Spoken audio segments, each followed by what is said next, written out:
Good morning guys, at ito naman po si OA TV. Ito guys, dahil suspended ang klase, maggagabit tayo ng handle ng mga locker. Ito medyo madami-dami itong gagawin natin.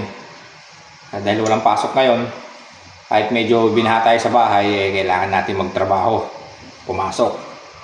Siguro mamaya pag break time mo alas 12, sa ako nalilinisin yung bahay ko. Nandun na may mga anak ko. Tulungan ko na lang sila magbababa ng mga gamit na tinaas namin. Kasi binaha kami. Pinasok din ng tubig yung bahay namin. Kaya ingat-ingat tayong lahat ngayon. Eto guys, trabaho tayo.